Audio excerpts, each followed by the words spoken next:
नमस्कार, मैं निशांत फिर आपकी सेवा में प्रस्तुत हूँ और हमारे साथ मौजूद हैं भाई मूसा मुनीर खान जी।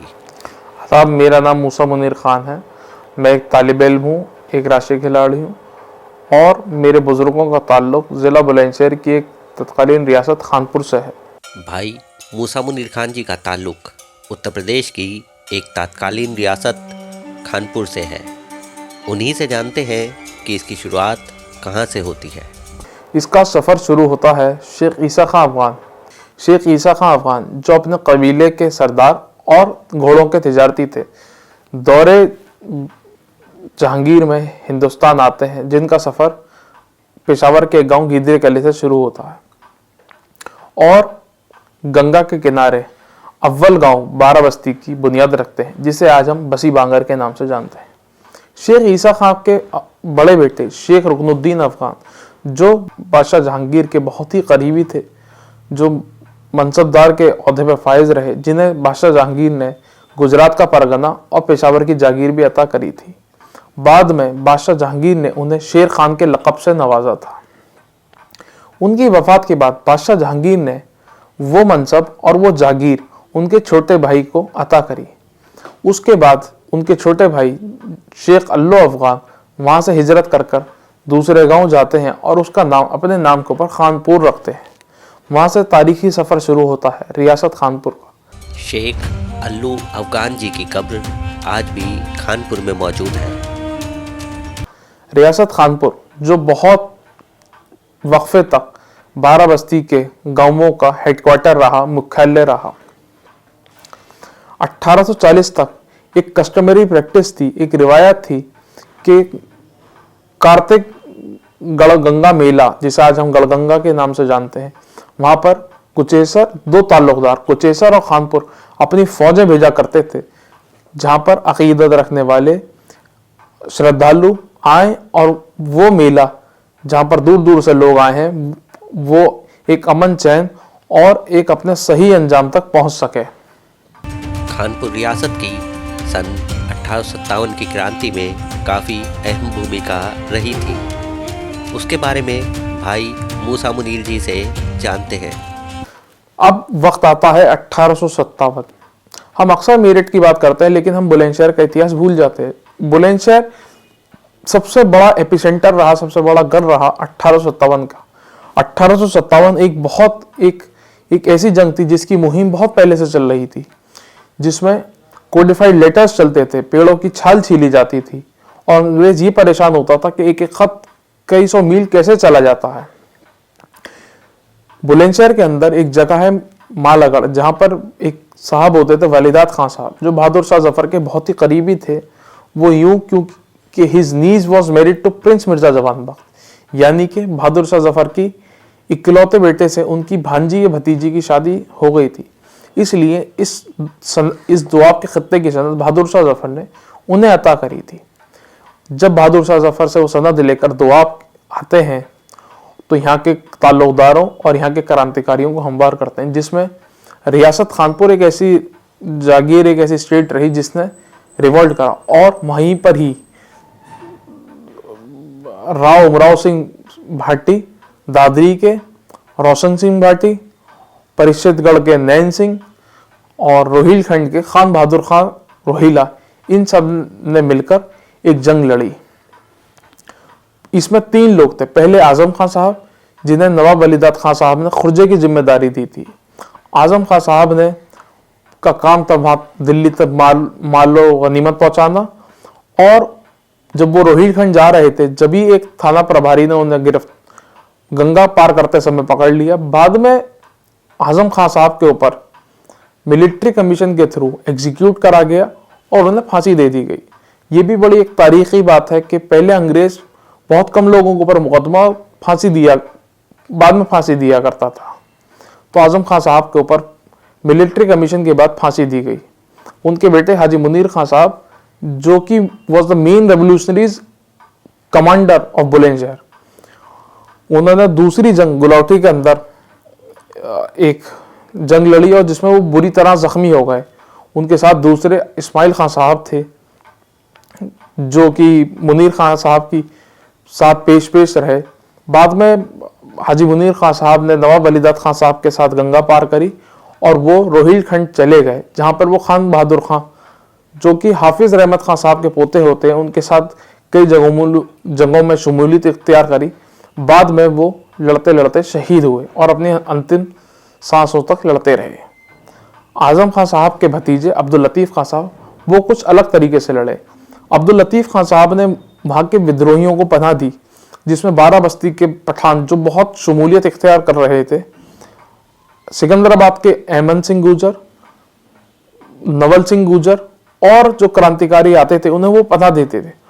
अब्दुल लतीफ़ खान साहब ने बहादुर शाह जफर को खत भी लिखा कि वो रसक भेजेंगे, हाथी भेजेंगे, अपनी फौजें भेजी उन्होंने। अब्दुल लतीफ़ खान साहब ने अंग्रेज़ों को पैसा बकाया देने से भी इनकार कर दिया था। उसके बाद अब्दुल लतीफ़ खान साहब को भी गिरफ्तार कर लिया गया और बाद में उनके ऊपर भी अपने चचा की तरह मिलिट्री कमीशन के तहत मुकदमा चलाया गया और उन्हें काले पानी की सज़ा, जिसे हम अंडमान निकोबार कहते हैं, वहाँ भेज दिया गया। उसके बाद ये रियासत जब्त कर ली गई। उसके बाद वहाँ से बेदखल होने के बाद वो ख़ानदान वापस 12 बस्ती के अव्वल गांव आता है, जिसे आज हम बसी बांगर के नाम से जानते हैं, वहाँ पनाह लेता है। जिस घड़ी में, जिस हवेली में पनाह लेता है, वहाँ 4 बुर्ज थे, जिसमें से 2 अंग्रेज तोड़ देते हैं। उसका मकसद ये था कि ये ख़ानदान को ये ना लगे कि वो अब भी सुरक्षित है। यहाँ है बसी स्थित हवेली के कुछ बचे हुए अवशेष। उसी में ही एक हिस्टोरिकल वाक़या जो मैं जोड़ना चाहूँगा, जो 1857 के दिनों में हुआ, उन्हीं अय्याम में हुआ। वो था Nawab Mustafa Khan Shefta, who was a contemporary of Mirza Ghalib. उन्हें ठाकुर भीम सिंह, जो कि गुरियावली के थे, वो आते हैं और नवाब मुस्तफ़ा खान शेफ्ता को वहाँ से बेदखल कर देते हैं। हस्बे मामूल नवाब मुस्तफ़ा खान शेफ्ता कानपुर आते हैं और मदद मांगते हैं। उसके बाद हाजी मुनीर खान साहब एक पठानों की बड़ी जमात, एक बड़ा दस्ता, एक बड़ी कैवलरी फोर्सेस लेकर जाते हैं और वहाँ जंगीराबाद के अंदर एक खूंरेज जंग होती है, जिसके अंदर ठाकुर भीम सिंह पस्त होता है। तो जब अब्दुल लतीफ़ खान साहब के ऊपर मुकदमा चलता है, तो उसमें से एक इल्ज़ामात ये थे कि जब हुकूमत अंग्रेज़ों की थी, तो हाजी मुनीर खान साहब ने कैसे ठाकुर भीम सिंह के ऊपर उसे पकड़ा, उसके ऊपर उसे माफ़ी मंगवाई और दोबारा नवाब मुस्तफ़ा खान शेफ्ता को दोबारा से कायम करा। यहाँ हम देख सकते हैं खानपुर किले का नक्शा। आज के दौर में खानपुर का किला कुछ इस रूप में दिखाई देता है।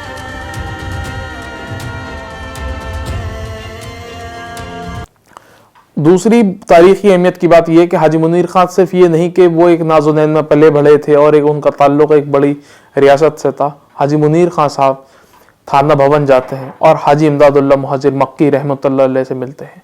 हाजी मुनीर खान साहब जब उनसे मिलने जाते हैं तो उन्हें मालूम होता है कि वो सफ़र पर हैं, तो वो उनके घोड़े की बाग पकड़ लेते हैं और ये कहते हैं मैं आपके साथ चलूँगा। तो हाजी मुनीर खान साहब उनके घोड़े की बाग पकड़कर चलते हैं, खुद घोड़े से उतर जाते हैं और हाजी इमदादुल्लाह मुहाजिर मक्की घोड़े पर होते हैं। रिस्पेक्ट में, उनके सम्मान में, उनकी इज्जत में, और उनका जो बीच में उन्हें इजाला होता है, उन्हें जो पंदो नसाए होते हैं, वो उन्हें अच्छी अच्छी बातें बताते हैं। तो ये कि तारीखी अहमियत की बात है कि एक शख्स जो इतने बड़े ख़ानदान और उससे, लेकिन जब वो अपने स्पिरिचुअल लीडर से मिलता है, अपने एक आलिम से मिलने जाता है, तो वो उस रिस्पेक्ट में अपने घोड़े से उतर जाता है और उन्हें 5 मील उससे भी लंबा सफ़र कराता है। तो उसके बाद ये 2 तारीखी वाक़े हैं जो मैं बताना चाह रहा था, जो इस ख़ानदान का रहा है। उसके बाद उनके बड़े बेटे हाजी मुनीर खान साहब के, वो भी हाफिज़ रहे। हाजी मुनीर खान साहब के ही चचाजाद भाई हाफिज़ अब्दुल्ला खान साहब, जिनकी हवेली इस ख़ानदान के बेटे फिर एहसानुल्लाह खान साहब रहे, जो कि बहुत बड़े ज़मींदार रहे। तो एक बड़ी तारीख़ी बात है कि जो ख़ानदान ये नहीं कि जंग आज़ादी में रहा, बल्कि वो स्पिरिचुअली भी हमेशा कनेक्टेड रहा। उसके बाद वक्त आता है 1940। हाजी मुनीर खान साहब के पोते जनाब सईदुर रहमान खान, जो बसी बांगर के पहले प्रधान रहे। आज हम देखते हैं कि लोग वोटिंग से इलेक्शन होते हैं, पहले हाथ उठाकर हुआ करते थे। तो सईदुर रहमान खान साहब, जो जिनका एक इलस्ट्रियस करियर रहा है इन रेलवेज, और फिर वो बाद में एज अ हॉर्स ट्रेनर और ओनर भी रहे, और वो इस गांव के पहले प्रधान रहे। और वो अपनी प्रधानी का जो टेन्योर था वो हिज एक्सेलेंसी आरिफ मोहम्मद खान साहब के नाना शराफत हुसैन खान साहब को देकर चले जाते हैं। उसके बाद वो उनका टेन्योर पूरा करते हैं। जनाब सईदुर रहमान खान साहब ने यहाँ एक कोऑपरेटिव फार्म भी करा गंगा के उस पर। उसके बाद उन्होंने हिंदुस्तान के अंदर 4 बड़े कप जीते, जो कि defence cup, air force cup, the Republic day cup और डिफेंस कप था। उसके बाद उन्होंने मेजर जनरल सेल एंड्रूस की पेट्रोनेज में भी, काइंड पेट्रोनेज में भी काम करा। मेजर जनरल सेल एंड्रूस वही हैं जिन्होंने निज़ाम ऑफ द फोर्सेस की हेड थे। जब ऑपरेशन पोलो होता है, सरदार वल्लभ भाई पटेल हिंदुस्तान के अंदर सब रियासतों को मिला रहे होते हैं, तो मेजर जनरल सेल एंड्रूस ही निज़ाम की फोर्स के हेड थे, जो इस मिशन के अंदर उनसे वो बात करते हैं और वो सब चीज़ें मिलन होता है, उसका इंटीग्रेशन होता है हैदराबाद का। दूसरा, 1940 के अंदर जनाब सईदुर रहमान खान साहब ने अल्लामा मशरिकी खाकसार फौज को ज्वाइन करा। और जब एक रिपोर्ट जाती कि सईदुर रहमान खान साहब ज़िला बुलंदशहर के अंदर, गांव बसी के अंदर बहुत एक्टिव हैं और उन्होंने बहुत असला उनके पास है, तो आर्मी उसे कैप्चर कर लेती है और उन्हें गिरफ्तार कर कर बुलंदशहर की कारागार के अंदर भेज दिया जाता है, जिसके अंदर वो कुछ माह या साल भर वहाँ रहते हैं एज अ पॉलिटिकल प्रिजनर। वहाँ पर उनकी मुलाकात होती है एक दूसरे नोबल फैमिली के एक साहब से, जिनका नाम था शाह महमूद आलम, जो कि एक जगह से बंद होकर आते हैं, जिसे कादरी बाग के नाम से जानते हैं। वहाँ से फिर उन दोनों की दोस्ती की शुरुआत भी होती है।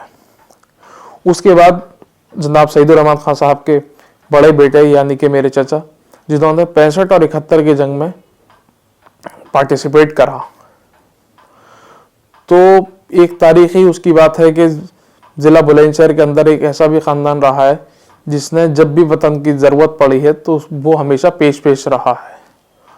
और अब मैं एक उनके ऊपर इंडिविजुअल रिसर्च वर्क कर रहा हूँ और मुझे बड़ी खुशी है कि हमारा ये शानदार माजी ज़िला बुलंदशहर के इन क्रांतिकारियों का, जो कि इस पूरे इस देश के एक अनसंग हीरोज़ थे, उनका ये अनसंग पार्ट जो है वो मेरठ के म्यूज़ियम, रेड फोर्ट म्यूज़ियम और जगह जगह तारीख़ में दर्ज हो चुका है। और इसी के साथ मैं अपनी बात को यहीं ख़त्म करता हूँ। शुक्रिया, आदाब। इस तरह की और जानकारियाँ प्राप्त करने के लिए सब्सक्राइब करके हमारे चैनल से जुड़िए। हम फिर हाजिर होंगे एक नई जानकारी के साथ। तब तक के लिए नमस्कार।